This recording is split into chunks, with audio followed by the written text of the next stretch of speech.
Le chanvre, il y a 100 ans, était utilisé dans nos territoires, dans nos pays. La Creuse était le premier département producteur de chanvre.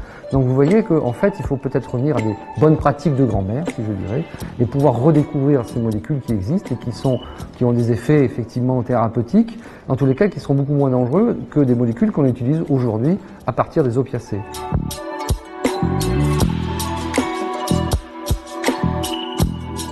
Le problème, je crois qu'en fait, on est dans un pays assez conservateur où on se rend compte que beaucoup de décideurs politiques, parce que c'est là que ça coince, ne connaissent pas cette plante, ne connaissent pas effectivement toutes les possibilités thérapeutiques qu'on peut avoir à partir du cannabis. Il y a toute une mythologie autour du cannabis, c'est-à-dire que dès qu'on parle cannabis thérapeutique et cannabis bien-être, on pense récréatif et légalisation totale.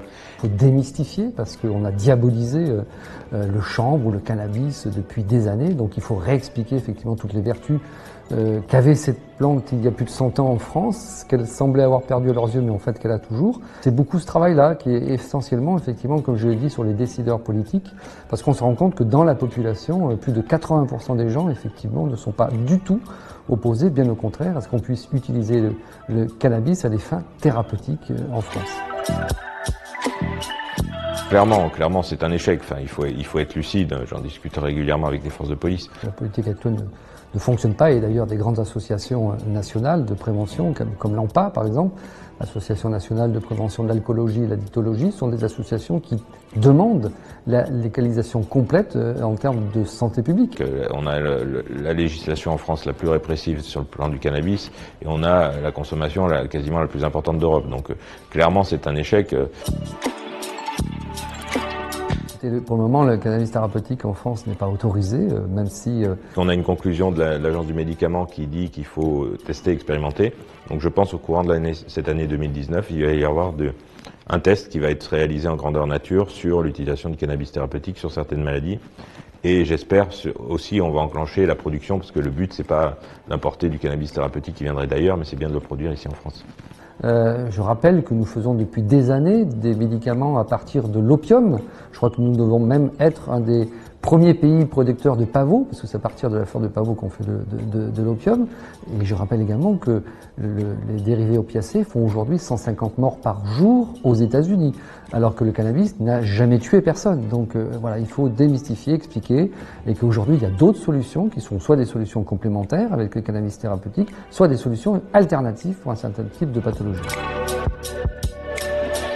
Légaliser, dépénaliser, moi j'y suis favorable à titre personnel, mais après le problème c'est qu'il faut éviter de mélanger tous les discours.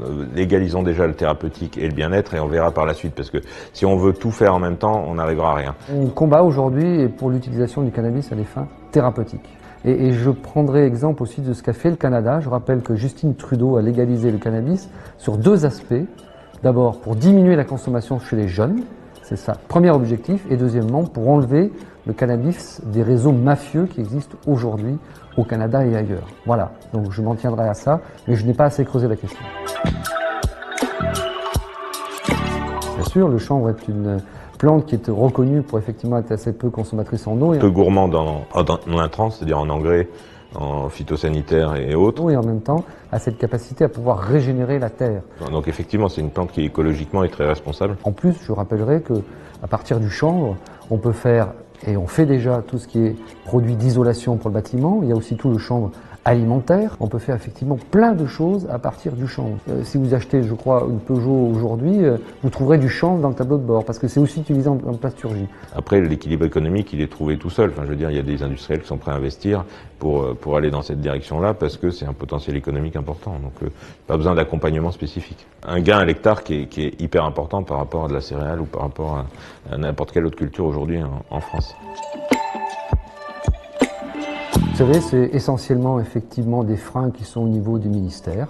C'est-à-dire que nous avons un certain nombre de hauts fonctionnaires français qui ne bougent pas trop de leur bureau, qui ne savent pas comment la France vit, qu'on reste effectivement sur des préjugés très forts, qui sont issus et hérités des années 70, parce que les Américains à l'époque avaient totalement prohibé cette plante-là, parce que c'était d'abord un problème racial. Les Chinois avaient le monopole, donc il fallait effectivement affaiblir la communauté chinoise aux États-Unis. On est parti comme ça aux États-Unis sur l'interdiction. Et donc aujourd'hui, beaucoup de Français en restent là. Il faut évoluer, il faut regarder comment on vit dans le monde et on a besoin de ces molécules-là à partir du cannabis pour faire des médicaments et traiter les patients, parce qu'aujourd'hui, c'est la seule alternative qui existe pour un certain type de pathologie. Donc il faut y aller. Je crois qu'il faut vivre avec son temps et je dirais même parfois revenir un petit peu en arrière. Le chanvre, il y a 100 ans, était utilisé dans nos territoires, dans nos pays. La Creuse était le premier département producteur de chanvre. Donc vous voyez qu'en fait, il faut peut-être revenir à des bonnes pratiques de grand-mère, si je dirais, et pouvoir redécouvrir ces molécules qui existent et qui ont des effets effectivement thérapeutiques, en tous les cas qui seront beaucoup moins dangereux que des molécules qu'on utilise aujourd'hui à partir des opiacés. Mais le cannabis thérapeutique, elle a gagné de soulager certains patients qui ne sont pas soulagés aujourd'hui par d'autres médicaments, ou alors avec des effets secondaires catastrophiques, les opioïdes, et puis un intérêt aussi économique de développement d'une certaine filière. Donc c'est à la fois médical et économique.